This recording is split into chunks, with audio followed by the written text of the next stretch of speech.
Dear friends and masters, welcome back to our channel oneness vegetarianism. నా పేరు స్వప్నేశ్వరి. ముందుగా మనందరి గురువు అయిన డాక్టర్ బ్రహ్మశ్రీ పితామహపత్రి సారికి నా యొక్క అనంతకోటి ఆత్మ ప్రణామాలు.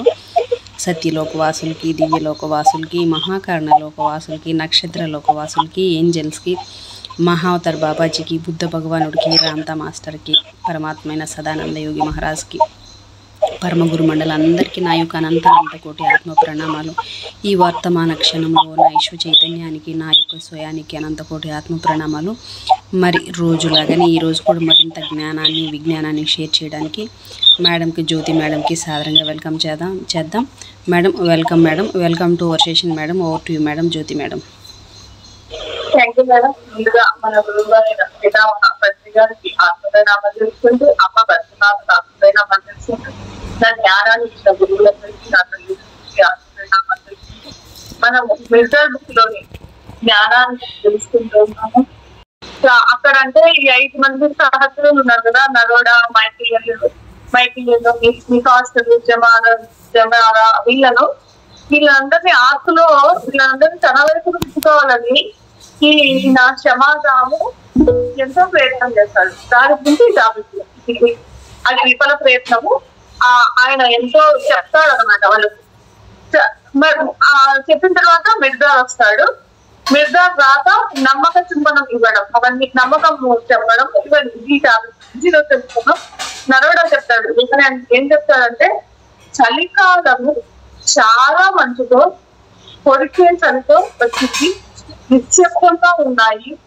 మంచు అక్కడంటే ఆకులో మంచు కప్పిన పర్వతాలు, పిల్లి లోయల్లో వాడిపోయిన పచ్చటి మాసికలు, వాటి మధ్య అక్కడక్కడ వెలుగుల తిరుగుతూ సముద్రం వైపు పయనించే జీవితం లాంటి వీళ్ళ అక్కడ అంతా కనిపిస్తున్నాయి. ఆకులో ఆశ, సందేహము పీడించాయి ఎవరిని? ఈ 7గురిని. ఆశ మిత్రాల నుంచి ఎక్కడా కనిపిన మిత్రాలు, సందేహం వీళ్ళని పీడించాయి. ఏమని? అంటే ఈ 7గురి అనుచరులు మైకిలియను, మికాస్టుడు, జమారా, మాస్టర్ చెప్పిన వీళ్ళందరూ మాస్టర్ చెప్పినట్లే తిరిగి వస్తారన్న మాస్టరు కనిపించకుండా పోయినాడు. తిరిగి వస్తాడన్న నమ్మకంతో వీళ్ళంతా ఉన్నారన్నమాట. బెనువును, దింబాలు, అభియాలు అతని రాక విషయంలో. కానీ వీళ్ళ ముగ్గురు మాస్టర్ మిర్జార్ తిరిగి వస్తారని వీళ్ళు ఉంటే, వీళ్ళ బెనువును, దింబాలు, అంబియాలు వీళ్ళు మాత్రము వస్తాడో రాడో అనే సంసిద్ధంతో ఉన్నారు. కానీ అందరూ భయంకరమైన శూన్యతను, శోభ కలిగించే శూన్యతను అక్కడ అందరూ కూడా మిర్జార్ కోసము వస్తాడా రాడా అనే అది ఒక భయంకరమైన శూన్యతను, శోభ కలిగించే శూన్యతను అనుభవిస్తున్నారు. ఆకు ఉదాసీనత, నిష్ఠూరత, అతిథుల పట్ల ఆదరణ చూపించి ఆకులో అక్కడ ఎలా ఉందంటే వాతావరణము, అక్కడ వచ్చిన అతిథుల పట్ల ఆదరణ లేకుండా ఉంది, విసుగు లేకుండా. క్షమాదాము ఎంతగా ప్రయత్నిస్తున్నా విసుగు లేకుండా అక్కడ వాతావరణం అంతా ఆసక్తితో మార్చాలి అని క్షమాదానం ఎంత అందరితో బాగుండాలని క్షమాదానం ప్రయత్నిస్తున్నా అక్కడంతా ఆసక్తి లేకుండా ఉందన్నమాట. ఆ వాతావరణం ఆసక్తి లేకుండా నిశ్శబ్దం అక్కడంతా చోటు చేసుకుంది. మిర్జాను నిర్బంధించినప్పటికీ ఈ క్షమాదాము మిర్జాను నిర్బంధించుతాడు. అప్పటి నుంచి క్షమాదాము వీళ్ళ 7గురి అనుచరులు ఎవరికంటే మైకిలియను, మికాస్టు, జమారా వీళ్ళందరినీ ఈయన ఏం చేస్తున్నాడు? వీళ్ళను దయతో ముంచి వేయడానికి, అంటే ఈయన దగ్గరికి లాక్కోవడానికి క్షమాదాము ఆయన దగ్గరికి లాక్కోవడానికి ప్రయత్నిస్తున్నారు అనమాట. వాళ్లకు ఈ 7గురి అనుచరులకు ఇంత క్షమాదాము ఆయనకు దగ్గర తీసుకోవాలని ఈ 7 మందికి మంచి ఆహారము, సారాయి ఇవన్నీ ఇస్తాడనమాట. కానీ వీళ్ళకు ఈ 7గురికి ఆహారం మీద ఆసక్తి లేదు, విజ్ఞానం చెప్పే మాటల మీద ఆసక్తి ఉంది, సత్యాల మీద ఆసక్తి ఉంది.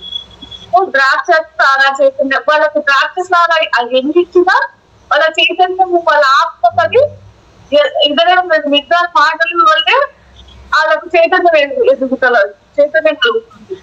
బొగ్గులు ఎంతమంది ఇచ్చినా అవి ఏమి ఇవ్వలేదు వాళ్ళకు. అక్కడ బొగ్గులు ఎంతమంది ఇచ్చినా చాలా మర్యాద పూర్వకంగా ఎంతో అనురాగపూరితంగా అతడు ఉన్న ఎవరు క్షమాదాం ఎంత మర్యాదగా వీళ్ళు ఎంత అదృష్టమో బాగా చూసుకుంటుందా అనురాగం. ఆ మర్యాద అనురాగం కూడా వీళ్ళని దూరం చేస్తున్నది. చాలా కాలం మాస్టర్ గురించి క్షమాదాము చాలా రోజుల వరకు ఎక్కడ ఉన్నాడు ఏమి అని మిత్రాల గురించి క్షమాదాము ఏమి మాట్లాడు. చివరికి ఒక రోజు ఆయన హృదయం తెలిసి చెప్తాడనమాట. ఎవరు క్షమాదాం చెప్తాడు. క్షమాదాం ఏం చెప్తాడంటే, విద్య పట్ల నాకు అయిష్టత ఉందని నీకు నా పట్ల మీరు తప్పు చేసినట్లే అని క్షమాదాం చెప్తాడు. వాళ్ళ 7గురికి చెప్తాడు. 7 శాస్త్రులకు మీరు నాకు విద్యాలకు ఇష్టం లేదని మీరు అనుకుంటే మీరు నా పట్ల తప్పు చేసినట్లే అని చెప్తాడు. నేను నిజంగా క్షమాదానం చెప్తాను. క్షమాదానం ఏం చెప్తాడంటే, నేను విద్యాలని హృదయపూర్వకంగా అతన్ని చూసి జాలి పడుతున్నాను అని చెప్తాడనమాట. విద్యాలు చెడ్డవాడు కాకపోవచ్చు, కానీ అతడు భావనా ప్రపంచంలో విభజించే ప్రమాదమైన వ్యక్తి అని క్షమాదాము విద్య గురించి చెప్తాడు. కఠినమైన నిజాలతో, యథార్థాలతో, ఆనవాయితీలతో, అలవాట్లతో నిండి ఉన్న ఈ ప్రపంచంలో అతడు ప్రకటించిన సిద్ధాంతాలు, అతడు చెప్పిన సిద్ధాంతాలు ఆచరించింది కాదు, అవి ఆచరణ యోగ్యము కానిది, ఆమోదము పొందనిది అని చెప్తారనమాట క్షమాదం నిద్ర గురించి. కఠోర సత్యాన్ని ఎదుర్కొన్న క్షణమే అతడి అనుసరిస్తూ, అంటే ఈ కఠోర సత్యాన్ని ఎదుర్కొన్న క్షణమే అతడి అనుచరులకు కూడా విషాదాన్ని చవి చూడక తప్పదు అని క్షమాదాము ఆ అనుచరులకు చెప్తాడు. విషాదాంతం బయటకు వెళ్ళక తప్పదు, దాని గురించి నాకు ఖచ్చితంగా తెలియదు అని క్షమాదానం చెప్తాడు. నా అనుచరులతో నేను అందుకే మిమ్మల్ని ఈ 7 మందిని ఈ విపత్తు నుంచి, ఈ కష్టం నుంచి నేను మిమ్మల్ని కాపాడుకుంటాను అని క్షమాదాము ఆ 7 మందికి చెప్తాడు. యవ్వనపు తుడుకులో ప్రేరేపించబడిన తెలివిగల మాటలతో ఆ యవ్వనపు తుడుకులో ఉన్నాడు విద్యాలు. ఆ యవ్వనపు తుడుకులో వచ్చే ఆ మాటలను తెలివిగల మాటలు విద్య చెప్పవచ్చు, కానీ అతని హృదయం బుద్ధిది, వండిది, పాపిష్టిది అని చెప్తాడు క్షమాదం. నా గుండెల్లో నిజమైన దేవుని పట్ల భయం ఉంది, నా గుండెల్లో నిజమైన దేవుని పట్ల భయం ఉంది. నా కీర్తికి, బలాన్ని, అధికారాన్ని ఇచ్చే ఎన్నో సంవత్సరాల వ్యవహార అనుభవం నాకుంది. అంటే నేను చెప్పే తీర్పుకి, ఆ తీర్పుకి బలాన్ని, అధికారాన్ని ఇచ్చే ఎన్నో సంవత్సరాల వ్యవహార అనుభవం నాకు ఉంది అని చెప్తాడు. ఆర్కుని మరింత ప్రయోజనకరంగా నాకన్నా ఎవరు బాగా నడపగలిగేవారు అని క్షమాదానం చెప్తాడు. నాకంటే ఈ ఆర్కుని ఎవరు ఇంత అద్భుతంగా నడుపుతారు? మీతో కలిసి ఉంటూ నేను మీకున్న సోదరుడిగా, తండ్రిగా నేను మీతో ఇప్పుడు ఎన్ని ఏళ్ళ నుంచి ఆ 7 నుంచి చెప్తాడు. నేను మీతో కలిసి ఉంటూ నేను మీకు ఒక అన్నగా, ఒక సోదరుడిగా, ఒక తండ్రిగా నేను వెలగలేదా? మన మనసులో ఒక శాంతి, మనకు సమృద్ధి, మనము ఎంతో అద్భుతంగా మన మనసులో శాంతి, సమృద్ధి, మనకు సమృద్ధి సంపద లభించలేదా అని క్షమాదానం చెప్తాడు. మనం ఇన్ని రోజులుగా శాంతి సమృద్ధిని నిర్మించుకుంటున్నా దాన్ని ఒక అగాంతముడు, అంటే ఒక ఈ విద్యానికి పడగొట్టనిస్తామా? నమ్మకము రాజ్యము ఏలే చోట నేను అపనమ్మకానికి విస్తరిస్తానా? నమ్మకాన్ని విస్తరిస్తావా? శాంతి రాజ్యం ఏలే చోట, ఇక్కడ శాంతి రాజ్యం ఏలే చోట అలరిడికి తావులిస్తామా అని క్షమాదాము ఆ 7గురికి చెప్తాడు. చెట్టు మీద ఉన్న 10 పక్షుల కోసం చేతిలో ఉన్న ఒకనొక పక్షిని వదిలివేయడం ఇష్టం. మీకు నీడనిచ్చి దేవుడికి దగ్గరగా ఉంచి మనుషులు కూడుకుని వాటినన్నిటినీ సమకూర్చి ప్రపంచంలోని సంక్షోభం నుంచి, తీవ్రమైన బాధల నుంచి దూరంగా ఉంచిన ఈ ఆర్కు నిర్ధారు వదులుకోగలరు అంటే విద్యాలు చెప్తున్నాడు. ఈ ఆర్కు వదులుకోమంటున్నాడు. ఈ ఆర్కు నీకు నీడనిచ్చింది, దేవుడికి దగ్గరగా ఉంచింది, మనుషులు కోరుకునే వాటన్నిటిని సమకూర్చింది.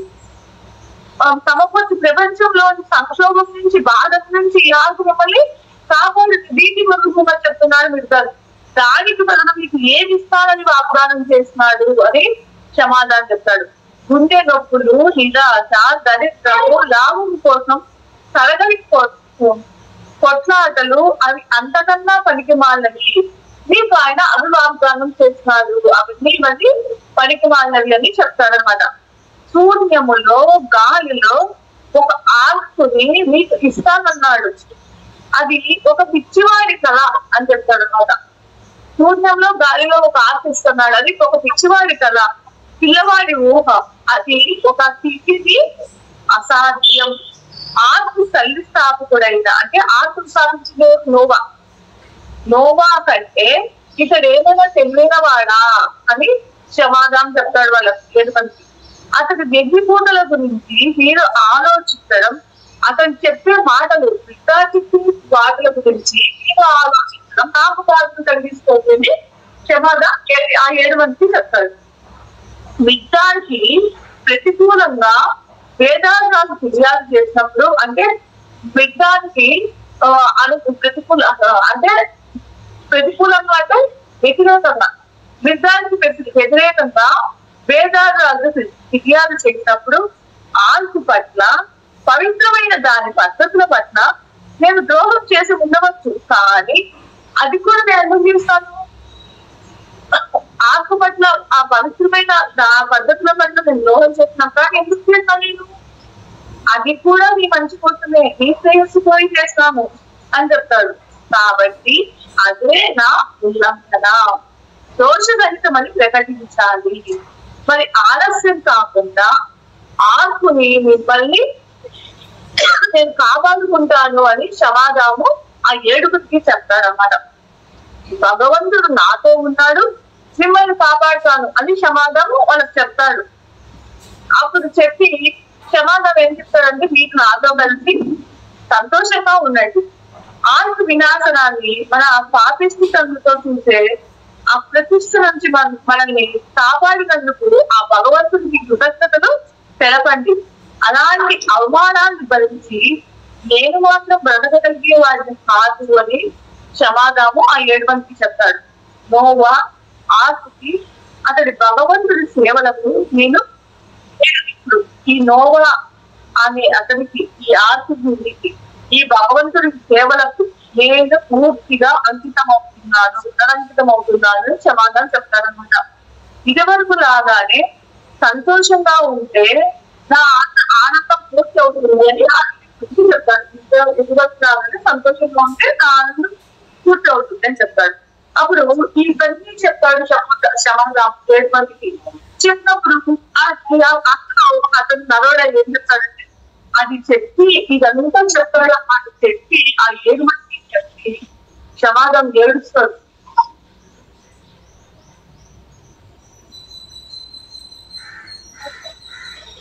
అది చెప్పి సమాధానం ఏడ్చి అతడి కన్నీరు కొలిపి, ఎందుకంటే అతనికి ఎందుకు ఆ ఏడుపు వచ్చిందంటే, అవి ఒంటరివి కానీ మా హృదయాల్లో కళ్ళల్లో వాటికి చోరు దొరకలేదు.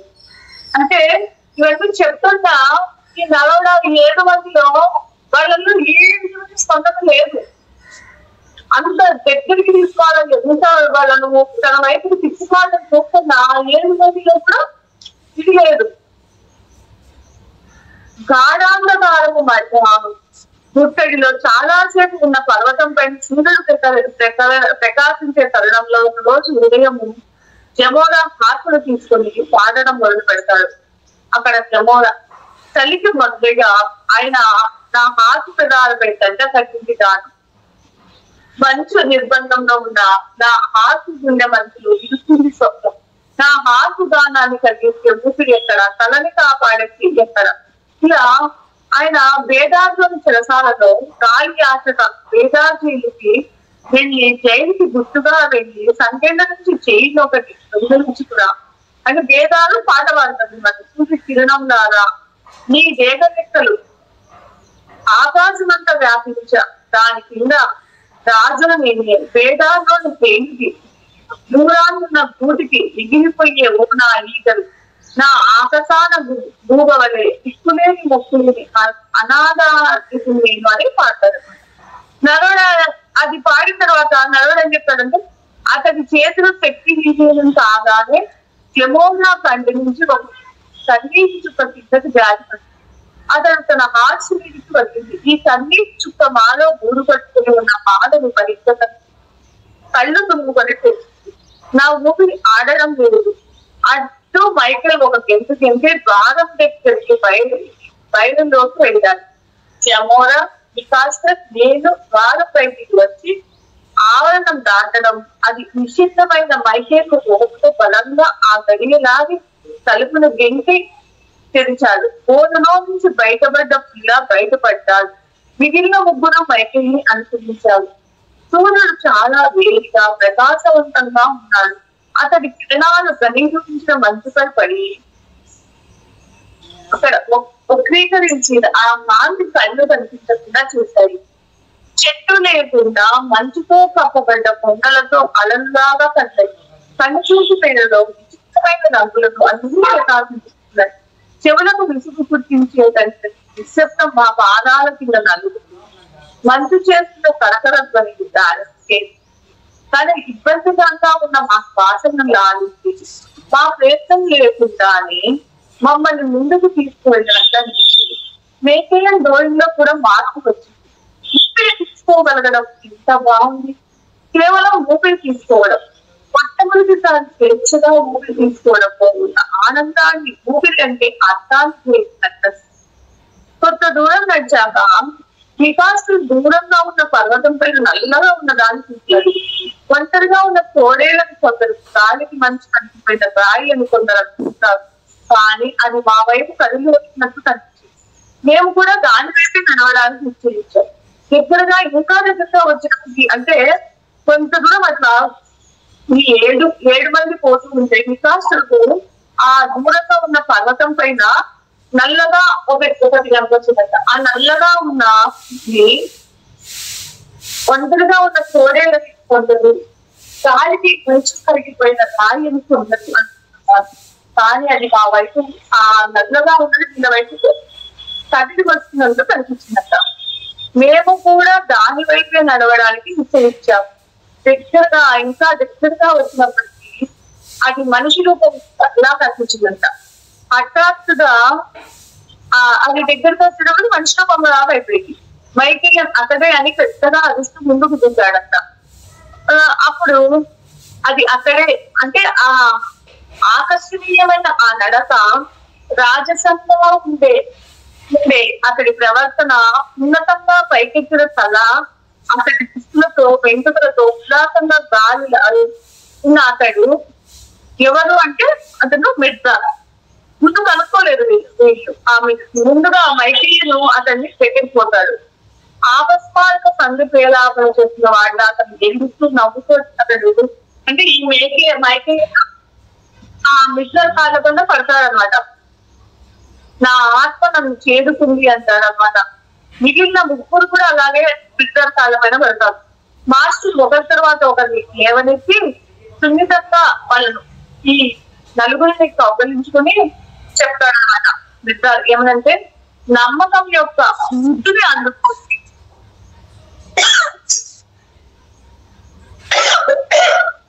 నమ్మకం యొక్క ముద్దుని అందుకోండి. ఇప్పటి నుంచి నమ్మకంలోనే మీరు నిద్రిస్తారు, నమ్మకంలోనే నిద్రలేస్తారు అని చెప్తారు.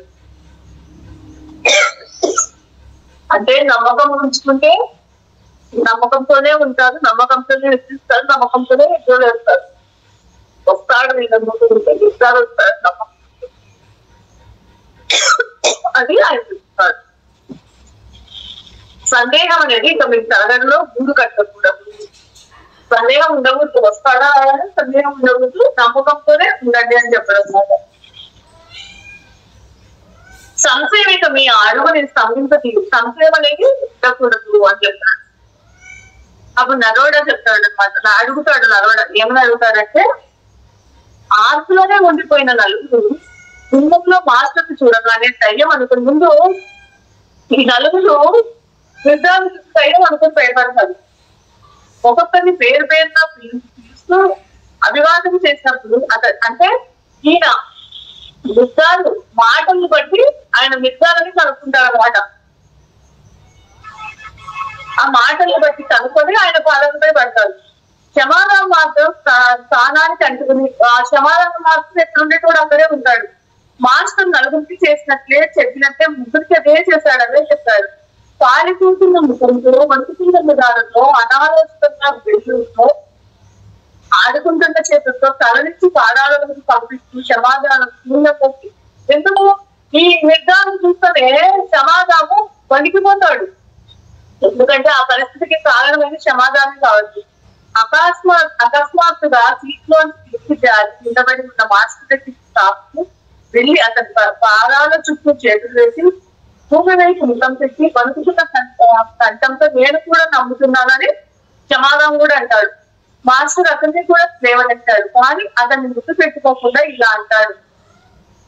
ఎవరి సమాధానం కూడా నేర్పి సమాధానంతో నిర్ధారణ చెప్తాడు. ఏమనంటే భయంతో సమాధానం దేహాన్ని వదిలించి నేను నమ్ముతున్నాను అని అనిపించింది. అగాధం నుంచి బయట చేయించి నిద్రాన్ని బయటకు తెచ్చిన మత్తు పెట్టి ముందు సమాధానం వణుకుతూ తల ఉంచాడు. ఆ అగాధం నుంచి బయట జైలు నుంచి ఎలా బయటికి వచ్చాడు అనేది ఈయనకు అర్థం కాదు. సమాధానం వణుకుతూ తల ఉంచుతాడు అనమాట. ప్రతీకారం గురించి మళ్ళా ఈయనే ఇట్లా చేస్తున్నాడు. ఈ సమాధానమే ఆ పరిస్థితికి నిద్రాన్ని జైల్లో వేసి చేస్తున్నాడు. దానికి ప్రతీకారము తీర్చుకుంటాడేమో సమాధానం వణుకుతూ భయపడుతూ ఉంటాడు. నిద్రాన్ని తెచ్చుకుంటాడు అది. కానీ ఆ విషయంలో ప్రశాంతంగా ఉండవచ్చు. నిజమైన సత్యం దైవతను హృదయాన్ని మరిపించింది అని చెప్తాడు అనమాట. భయం వల్ల కలిగే నమ్మకము భయం యొక్క యుద్ధలాంటిది. భయంతోనే తగ్గుతుంది. నిజమైన నమ్మకము ప్రేమ యొక్క కాడ పైన తప్ప వేరే విధంగా వికసిస్తుంది. అవగాహన దాని ఫలం. భగవంతుడి పట్ల భయం ఉంటే అలాంటి భగవంతుడిని నమ్మవచ్చు అని నిర్ధారిస్తారనమాట. అప్పుడు ఇలా చెప్పగానే సమాధానం వెనక్కి తగ్గి నేలపై సాధిస్తూ తన ఇంటిలోని వెలివేయబడ్డ దౌర్భాగ్యుడు సమాధానం నీ సేవకుడిగా ఒకరోజు ఉంది, నీకు ఆహారము బట్టలు అందించే అవకాశం నాకు అని నీకు చాలా ఆకలిగా చలిగా ఉండి ఉంటుంది అని అంటాడు అనమాట విద్యార్థులు చూస్తూ. అప్పుడు విద్యార్థులు వంటగంటకు తెలియని మాంసము నిప్పు నుంచి గ్రహించలేని వేరే నా దగ్గర ఉన్నాయి అని చెప్తారు. సమాధానం నా దగ్గర ఉన్న మాంసాన్ని వేడిని ఎక్కువ నిల్వ చేసి మిగిలిన ఆహార పదార్థాన్ని వండే వస్తువుని తక్కువ నిల్వ చేస్తే బాగుంది అంటాడు. అంటే ఏం చెప్తాడు ఇలా, నీకు అన్నము చాలా ఆకలిగా చలిగా ఉంటుందంటే వంట గదులకు తెలియని మాంసం నిప్పు నుంచి గ్రహించిన వేడి కూడా నా దగ్గర ఉన్నాయి. అంటే ఆకలి చలి ఇవన్నీ నా దగ్గర దానికి నుంచి ఉన్నాయి నా దగ్గర అని చెప్తాడు.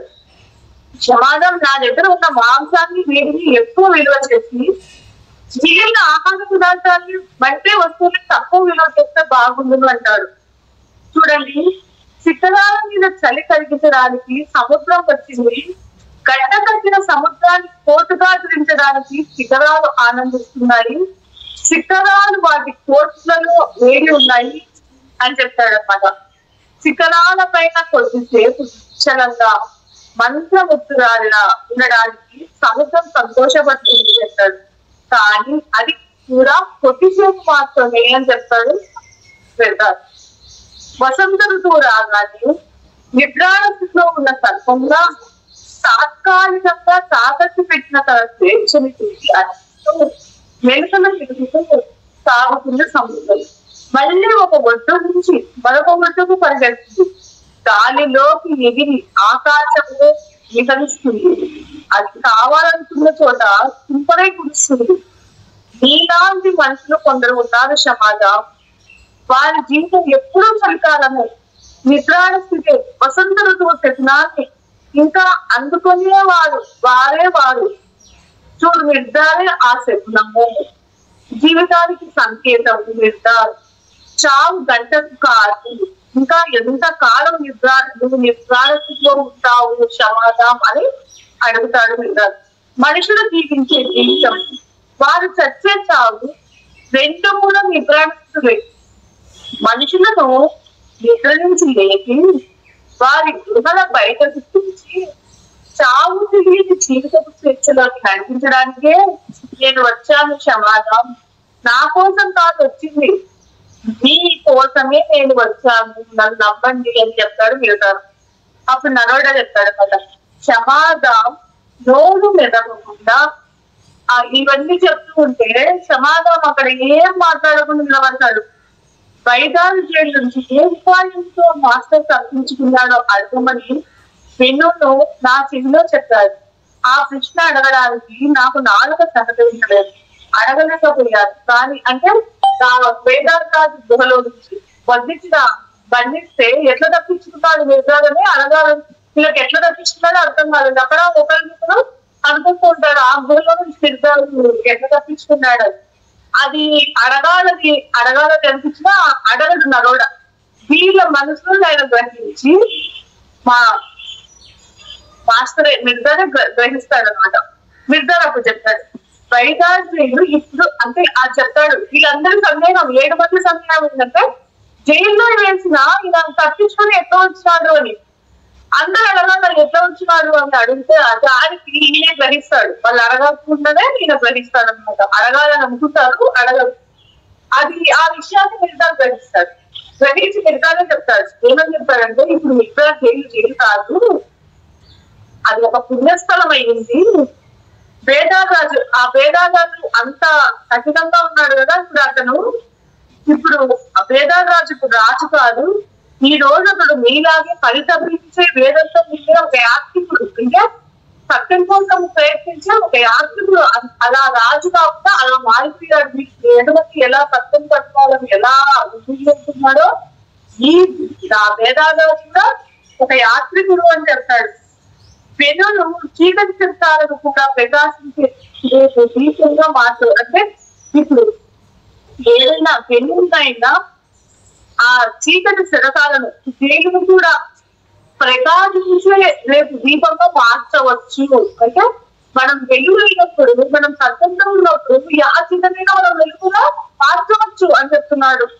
అహంకారమైన రాజు కూడా రాళ్ళ కిరీటాన్ని సత్యమైన కిరీటం ముందు ఉంచేలా చేయవచ్చు. ఇప్పుడు రాజు అహంకారి, అతని కిరీటం రాళ్ళ కిరీటం, దాన్ని కూడా సత్యమైన కిరీటం ముందు ఉంచేలా చేయవచ్చు అని చెప్తాడు.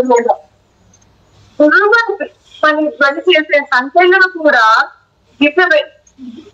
ఆ సంఖ్యలను కూడా దివ్యమైన సంగీతం ఇచ్చేలా చేయవచ్చు. ఎలా చేయవచ్చు? అవగాహన, పవిత్రమైన అవగాహనకి ఏది అద్భుతమైన సంఘటన కాదు. పవిత్రమైన అవగాహనకి ఏది కూడా అద్భుతమైన సంఘటన కాదు. ఆ అవగాహన అద్భుతం అని చెప్తాడు. అవగాహన అనేది అద్భుతం అని చెప్తాడు. అప్పుడు నరోడా అడుగుతాడు, వేదారాజు రాజ్యాన్ని త్యజించడం గురించి మాస్టర్ అంటున్న మాటలు మెరుపుల ఈ మాస్టర్ చెప్పే వేదారాజు గురించి చెప్తున్న మాటలు క్షమాదాన్ని తాపుతాయి. అతడి దేహము క్షమాదం దేహం ఒకడు విభూషణంగా వణికిపోతున్నాడు కదా. వణికిపోయి అతడు క్షమాదం చనిపోతాడని భయపడతాడు. వణికి మూర్చబోతాడు. అతని మామూలు ఆ మాటలు చెప్పే మాటలు క్షమాదం మూర్చబడిపోయి చనిపోయాడు. అప్పుడు ఆ క్షమాదం మామూలు స్థితి అవడానికి ఎంతో కష్టపడతాడు వీళ్ళు. ఇది ఇంకొక నెక్స్ట్ అధ్యాయం ఏంటంటే మైకీయన్ కళ బహిర్గతం చేసిన మాస్టర్. మైకీయన్ కళను మాస్టర్ మిడతారు బహిర్గతం చేస్తాడు. దాని గురించి చెప్తున్నాడు. నరోడా అడుగుతాడు, వేదాల నుంచి మాస్టర్ రావడానికి ముందు వచ్చిన తర్వాత చాలా కాలము వేదాల నుంచి వేదాల రాజ్యం నుంచి మాస్టర్ వచ్చిన తర్వాత రాకముందు చాలా కాలం మైకేల్ ఎంతో ఇబ్బందుల్లో ఉన్నట్లు ప్రవర్తిస్తాడు. ఎక్కువ కూడా మైకేల్ వచ్చిన తర్వాత, మిర్జాలు వచ్చిన తర్వాత కూడా ఎక్కువగా ఒంటరిగా ఉంటాడు మైకేల్. చాలా తక్కువగా మాట్లాడుతూ ఉంటాడు. అతి తక్కువ తింటుడు, పూర్తిగా తన గదిలోనే గడుపుతాడనమాట. మిర్జాలు కూడా అతని రహస్యం గురించి చెప్పలేదు. అతడిని ఎంతగానో ప్రేమించే మాస్టరు అతడి బాధ తగ్గించడానికి ఏమి చెప్పకపోవడం, అంటే ఈ మైకేల్ అలా ఒంటరిగా బాధతో ఉన్నా మిర్జాలు ఏం పట్టించుకోదు. కానీ మైకేల్ మిర్జాలు ఎంతో ప్రేమిస్తుంటాడు. మిర్జాలు కూడా ఏమి చెప్పకపోవడం మైకేల్ కి బాధ అనిపిస్తుంది, ఆశ్చర్యం కలిగిస్తుంది. ఒక రోజు కుప్పటి ముందు కూర్చొని చలి కాల్చుకుంటున్న సమయంలో మాస్టర్ స్వలోక ఆకాంక్ష గురించి చెప్తాడనమాట. స్వలోక ఆకాంక్ష అనే దాని గురించి మాస్టర్ చెప్తాడు. అప్పుడు మిర్జాలు ఏం చెప్తాడంటే, అంటే ఒక కళ గురించి మిర్జాలు చెప్తాడు అక్కడ. అంటే ముందు సరదాగా అక్కడ ఒక కుప్పటి ముందు కూర్చొని చలి కాల్చుకునేటప్పుడు మిర్జాలు చెప్తాడు ఒక కళ గురించి. ఆ కళ ఇదే: లోతుగా వెడల్పుగా సవ్వడి లేకుండా పారుతున్న ఓ నది ఒడ్డున తనని తాను చూస్తున్నాడంట. ఒక లోతుగా వెడల్పుగా సవ్వడి లేకుండా పారుతున్న ఒక నది ఒడ్డున తనని తాను చూస్తున్నాడు. రకరకాల వయసులలో రకరకాల భాషలు మాట్లాడుతున్న శ్రీకృష్ణులతో రకరకాల వయసులతో రకరకాల భాషలు మాట్లాడుతున్న శ్రీకృష్ణులతో పిల్లలతో ఒడ్డు, ఆ ఒడ్డంతా కలకలాడుతోందంట. రకరకాల సువాసనలతో, పరిమళాలతో, రకరకాల రంగులతో ఉన్న చక్రాలను బొట్టు పైకి క్రిందికి తిప్పుతున్నారంట. మంచి దుస్తులు ధరించి బిందు నడుపులలో ఉత్సాహంతో ఉన్న వారు చేస్తున్న ఆ గడపిన ఆకాశం మంచి దుస్తులు ధరించి ఆ విందులో ఎక్కువ బిందు వేడుకలతో ఆనందంగా అక్కడంతో సరదాగా గడుపుతున్నారట. కల్లోలంగా ఉన్న సముద్రంలో పైకి తగిలారంట. అతడు ఒక్కడే విందుకు తగిన దుస్తులు, ఒక అతను మాత్రము ఆ విందుకు తగిన దుస్తులు ధరించలేదని, విందు లేదని జరగదని అతనికి తెలుసంట. అతడి దగ్గర తిప్పడానికి చక్రం లేదు. చెవులు రిక్కరించిన అనేక భాషలు మాట్లాడుతున్నా ఆ గుంపు నుంచి ఒక్క మాట కూడా వినలేకపోయాడు. ఎంత శ్రమ పడ్డా అతడికి తెలిసిన ఒక్క ముఖం కూడా కనిపించలేదు. అంతేకాకుండా ఆ గుంపు అతడి చుట్టూ తిరుగుతూ అతడి వైపు అర్ధపూర్వరహితంగా ఎవరి హాస్యస్తున్నాడు. అంటే ఇతను సరైన దృష్టిలో ధరించలేదు. ఎవరు ఈ ఆశిస్తున్నాయన జీవి అన్నట్లు అతను చూశాడు. ఆ విషయం తనకు సంబంధించింది కాదని, తాను ఒక అగాంతకుడని అతడికి అర్థమైంది.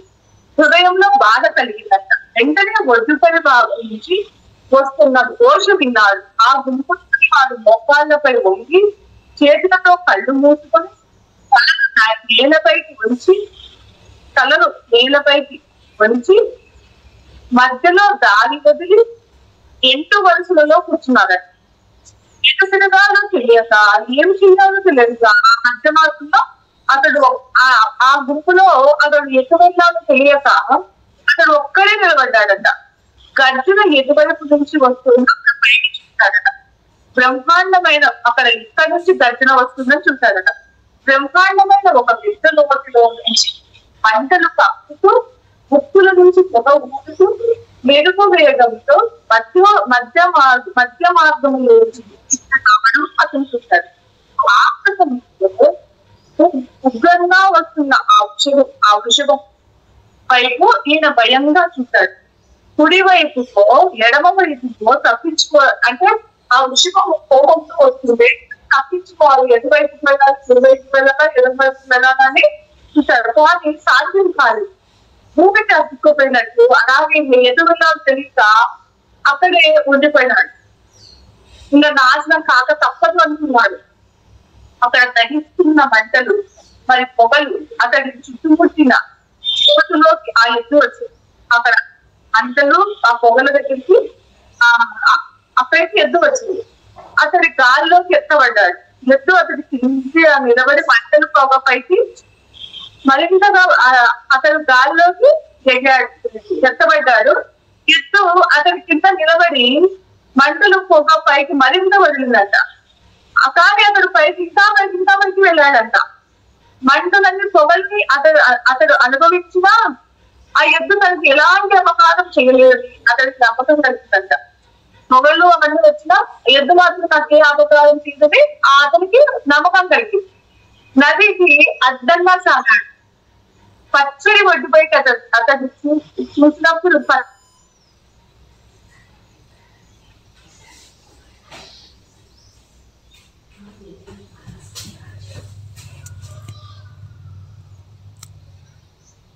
పోతున్న బాణాల శబ్దాన్ని అతను విన్నాడు. కానీ అది అతని చుట్టూలు చీల్చాయి. కానీ అతని శరీరాన్ని చిట్ట చివరికి ఎద్దు ఉప్పు నది అన్ని కనుమలు కనిపించకుండా పోయాయి. కానీ అతను మాత్రం ఎదుర్కొనే ఉన్నాడు. సూర్యుడు మలమల మాడిస్తున్న ఒక ప్రదేశంలోకి, నిర్జనంగా భయంకరంగా ఉన్న ఆ ప్రదేశంలోకి అతడు ఎగిరాడు. ఆకులు కనీసం ఒక బల్లి, ఒక చీమ కూడా లేదు. ఎత్తు పల్లాల్లో ఉన్న ఒక ఎత్తైన పర్వతం మొదట్లో దిగాడు. తన మార్గం కొండపైకి అని అతనికి అనిపించింది. పైకి వెళ్ళడానికి సురక్షితమైన మార్గం కోసం చాలా సేపు మేకలు మాత్రమే నడవగలిగి ఏ మాత్రం ఒకటి అనిపించింది. ఆ దారిని అనుసరించాలని నిశ్చయించాడు. వందల అడుగుల ఎత్తుకి వెళ్ళి వెళ్ళకముందే తన ఎడమ పక్కకి విశాలమైన నున్నగా ఉన్న చక్కగా పట్టిన దారిని చూశాడు. అతడు ఆగి తాను నడుస్తున్న దారిని వదిలి ఆ మార్గంలోకి వెళ్తామనుకునేంతలో ఆ మార్గం మనుష్య ప్రవాహంలా కనిపించింది. అందులో సగం మంది కష్టపడి పైకి ఎక్కుతుంటే మిగిలిన వారు తన కిందగా పర్వత కింద దిగుతున్నారు. లెక్క లేనంత మంది శ్రీకృష్ణుడు కష్టపడి పైకి ఎక్కుతూ వారు తల దిక్కులుగా కిందికి జారేటప్పుడు భయం తగ్గేలా అరుస్తున్నారు. ఈ విపరీతమైన అసహజమైన విషయాన్ని కొంతసేపు అతను గమనించాడు. అతడు పర్వతం పైన ఒక పెద్ద పిచ్చాకృతి ఉంటుందని, కిందికి దొరుకుతున్న వారు అందులో నుంచి తప్పించుకుని వచ్చిన వారు భారని అంటున్నారు. అయినా మెలికలతో తన దారిలోనే పడుతూ వేస్తూ వచ్చేస్తున్నారు. కొంత ఎత్తులో మానవ ప్రవాహం ఎక్కిపోయింది. కొంత ఎత్తులో మానవ ప్రవాహం ఎక్కిపోయింది. మార్గం కనిపించకుండా పోయింది. నల్లగా మద్దతుగా ఉన్న పద్ధతిలో అతడు మంచిగా మిగిలాడు. దారి చూపించేసి దాని దిగజారిపోతున్న అతడి ధైర్యానికి అడ్డగా నుంచి కోల్పోతున్న వ్యక్తికి మూటగా నుంచే కష్టపడి కానీ అక్కడ ఏది కనిపించదు. శిఖరాన్ని చేయడం అతనికి ఏమి అక్కడ అనిపించదు. అతడు శిఖరాన్ని చేరాలి, అదే అతని ధ్యేయం. ఆ నమ్మకం మాత్రం అతనికి కాళ్ళు ఈడ్చుకుంటూ దారిని రక్తసిద్ధం చేసుకుంటూ ముందుకు సాగాడు. చాలా కష్టపడి రాళ్ళు లేని మెత్తటి నేల కట్టి అంత కష్టపడి పోయినప్పుడు అక్కడ రాళ్ళు లేని మెత్తటి నేల దగ్గరికి వచ్చాడు. అక్కడక్కడ మొలకెత్తుతున్న సున్నితమైన అవ్యక్తమైన ఆనందాన్ని పొందాడు. అక్కడ కోమలంగా ఉన్న గడ్డి ముప్పలా మెత్తగా ఉన్న మన్ను సువాసనాభరితమైన గాలి లాలించడంతో తనలోని చివరి గుర్తు పెట్టి పోగొట్టుకున్నట్లు అతను తెలిసింది. అతడికి అవన్నీ చూసాక ఇద్దరులోకి జారుతాడు. అప్పుడు చారుకున్నప్పుడు ఏమవుతుందంటే అతనికి ఒక చెయ్యి తగ్గుతుంది. ఎవరితో స్పర్శ, చేతి స్పర్శ తగ్గుతుంది. శిఖరార్థం కనుచూపు మేరలో అక్కడ మీ కోసం వసంత ఋతువు ఎదురు చూస్తుంది. అక్కడ ఒక చెయ్యి తగిలి అక్కడ ఒక మాట వినిపిస్తుంది అనమాట. ఏమని అంటే మీ కోసము వసంత ఋతువు ఎదురు చూస్తుంది అని. దాంతో అతను మెలకవచ్చు. ఆ చెయ్యి ఆ కంఠంలో ఎలా ఉందంటే నిరూపించగలకు తెల్లని దుస్తులు ధరించిన స్వర్గలోకి వాసిన ఒక అందమైన కన్యదని. సున్నితంగా అతను చెయ్యి పట్టుకొని లేచి ఆమె సేద తీర్చుకొని ఆ చైతన్యంతో అతడు లేస్తాడు. అతడు శిఖరాగ్ని అక్కడ ఆ శిఖరాగ్నాన్ని అస్పష్టంగా చూస్తాడు. వసంత ఋతువు అతను పసిగట్టాడు. మొదటి అడుగు ముందే వేయడానికి పాదం ఎత్తగానే అతను తల నుంచి మేల్కొస్తాడు. కళ్ళలో ఆ కళ్ళ చూపు ప్రకాశిస్తుంటే సువాసనాపూరితమైన వైవిధ్యమానమైన ఆ శిఖరం తాజాగా ఉంటే అలాంటి కళ నుంచి ఒకవేళ మైక్రోన్ నేర్పడి 4 గోడల మధ్య సాధారణ పక్క మీద తగ్గుతారు ఏం చేస్తారు అది అంటే అప్పుడు మైక్రోన్ ఇది చెప్తాడు. ఈ కథలో మిగ్గారు చెప్తాడు అనమాట ఒక కళ గురించి. అప్పుడు మైథిలి అంటాడు, ఏదో పుట్టినట్టు ఆ కళ నాదే, ఆ కళ కన్నా వాడిని నేనే అని మైథిలి చెప్తాడు. ఆ కన్య ఆ పల్లెకి గల దృశ్యాలు నావే, ఈ రోజు ఆ దృశ్యం నన్ను వెంటాడుతూ నిద్రాస లేకుండా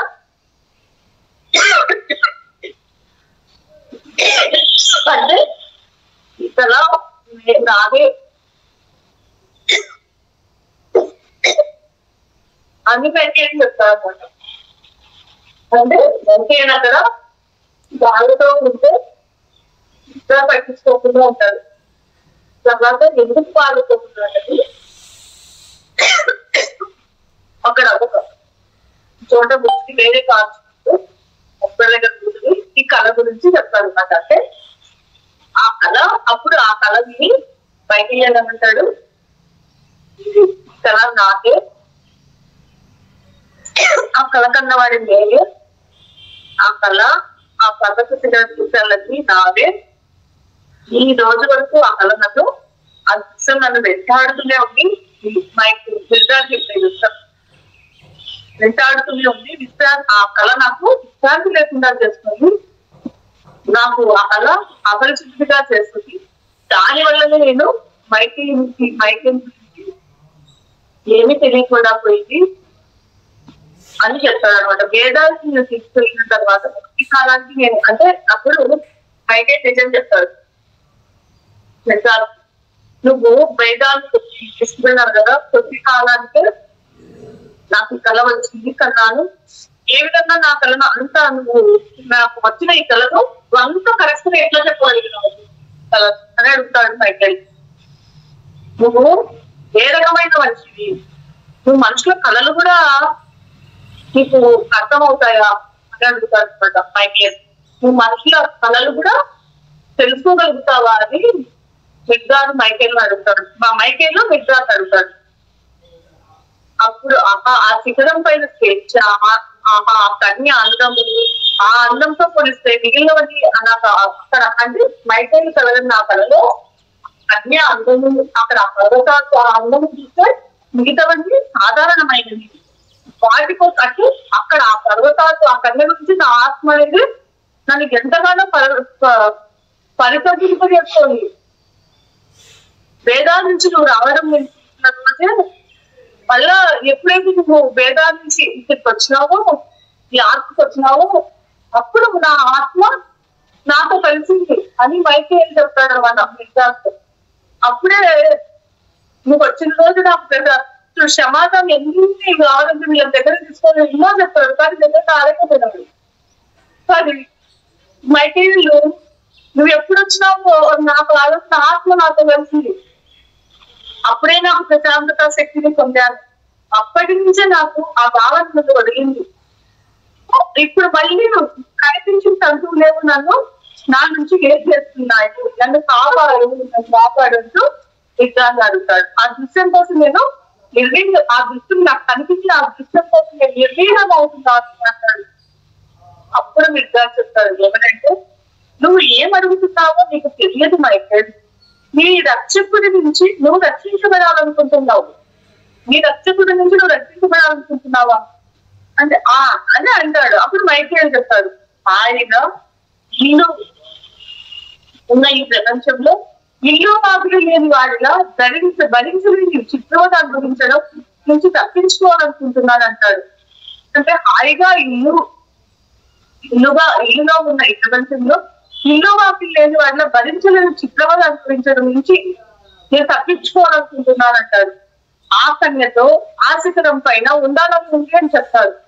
అప్పుడు మిగ్గారు ఏం చెప్తాడంటే, నీ హృదయము స్వలోక ఆకాంక్షతో నువ్వు ఆనందించు, నీ విజయాన్ని నీ ఇంటిని కనుక్కుంటావని, ఆ కన్యతో ఆ శిఖరం పైన ఉంటావని నీ కళ తిరుగులేని వాగ్దానం. అంటే ఆ కళ ఏమి తెలియజెప్తుంది, నీ హృదయం ఎలా ఉంది, స్వలోక ఆకాంక్షతో ఉంది, ఆనందించు. అంటే ఆ కళ ఏంటంటే నీ దేశాన్ని ఇంటిని కనుక్కుంటామని, ఆ కన్యతో ఆ శిఖరం పైన ఉంటామని నీ కళ తిరుగులే వాగ్దానం నీకు చేస్తుంది అదే మీకు చేసింది ఈ పొలం అప్పుడు అభియాలు అంటాడు, ఈ పొలం ఆకాంక్షించి ఏంటి ఇంకా మాకు చెప్పండి, ఏ ఆనవాళ్ళకు దాన్ని మేము గుర్తించాలి అని చెప్తాడు అనమాట. ఏ ఆనవాళ్ళకు మేము ఆ పొలం ఆకాంక్ష గుర్తించాలి అని చెప్పు అని అడుగుతాడు పెడతాడు. అది మనం రేపు తెలుసుకుంటాం. పొలం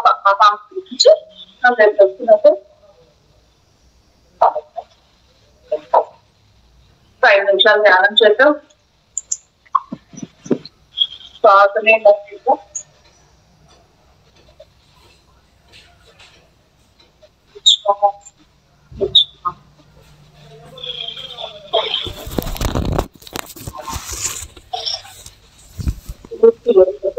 ధ్యానం చేద్దాం.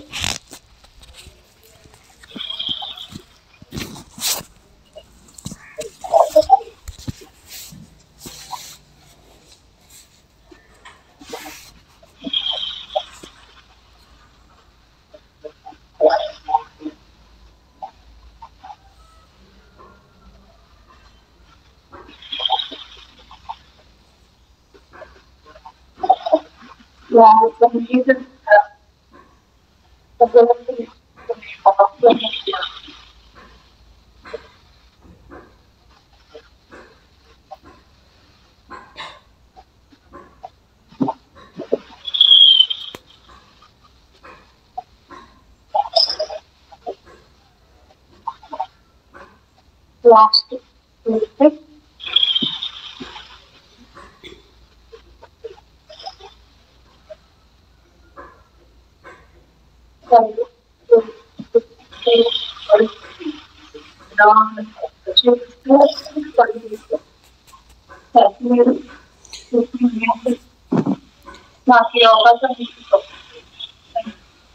Thank you madam. థ్యాంక్